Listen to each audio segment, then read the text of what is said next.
মধ্যবর্তী নির্বাচন সামনে রেখে একাধিক গুরুত্বপূর্ণ স্টেটে ডেমোক্রেটিক প্রার্থীরা প্রচারণায় এগিয়ে আছেন বলে দাবি করেছে ফক্স নিউজের জরিপ।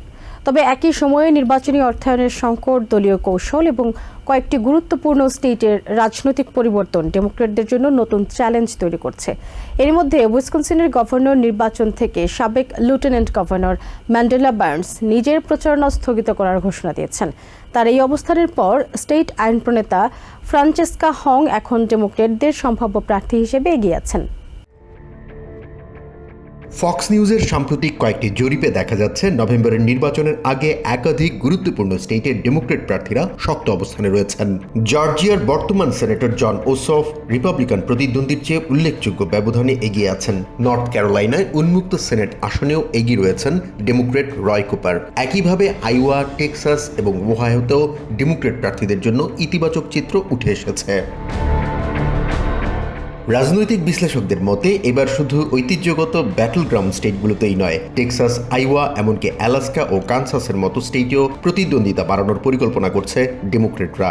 তাদের লক্ষ্য যত বেশি সম্ভব প্রতিযোগিতামূলক আসন তৈরি করে সেনেটে সংখ্যাগরিষ্ঠতা অর্জনের একাধিক পথ খোলা রাখা। তবে আশাব্যঞ্জক জরিপের মাঝেও বড় বাধা হয়ে দাঁড়িয়েছে নির্বাচনী অর্থায়ন। আমেরিকা হরাইজনের প্রেসিডেন্ট মাইক সেসিলের মতে রিপাবলিকানপন্থী সুপার প্যাক, প্রযুক্তি খাতের ধনীদাতা এবং ক্রিপ্টো খাতের অর্থায়নের কারণে রিপাবলিকানরা বিপুল আর্থিক সুবিধা পাচ্ছে। অন্যদিকে ডেমোক্রেটিক ন্যাশনাল কমিটি তহবিল সংকটে পড়েছে। এমনকি নির্বাচনী প্রচারণার অর্থ জোগাড় করতে দলীয় সম্পদ বন্ধক রাখার মতো পরিস্থিতিরও মুখোমুখি হতে হচ্ছে তাদের। তার মতে গত 2 দশকের মধ্যে এটি ডেমোক্রেটদের জন্য অন্যতম বড় আর্থিক চ্যালেঞ্জ। এরই মধ্যে উইসকনসিনের গভর্নর নির্বাচনে নতুন মোড় এসেছে।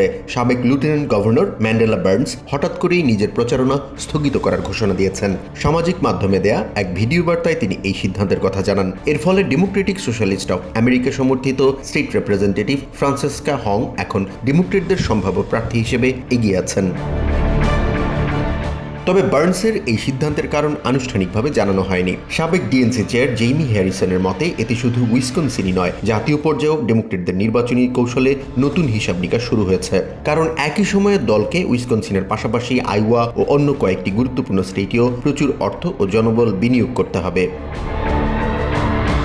এদিকে স্টেট রিপ্রেজেন্টেটিভ ফ্রান্সেসকা হং দাবি করেন বিভিন্ন বয়স, পেশা ও অঞ্চলের ভোটারদের নিয়ে একটি বিস্তৃত জোট গড়ে তুলতে সক্ষম হয়েছে তার প্রচারণা, যা আসন্ন নির্বাচনে ডেমোক্রেটদের জন্য গুরুত্বপূর্ণ ভূমিকা রাখতে পারে। অন্যদিকে ওকলাহোমা সিটিতে ন্যাশনাল গভর্নর্স অ্যাসোসিয়েশনের গ্রীষ্মকালীন বৈঠকে এক ভিন্ন বার্তা দিয়েছেন রিপাবলিকান ও ডেমোক্রেট গভর্নররা। রিপাবলিকান গভর্নর কেভিন স্টিট ও ডেমোক্রেটিক গভর্নর ওয়েস মুর বলেন, রাজনৈতিক বিভাজনের এই সময়েও অর্থনীতি, কর্মসংস্থান, দুর্যোগ মোকাবিলা এবং অভিবাসনের মতো জাতীয় ইস্যু দুই দলের মধ্যে সহযোগিতা জরুরি। তার মতে সাধারণ মানুষ দলীয় সংঘাত নয়, বরং বাস্তব সমস্যার সমাধান দেখতে চায়।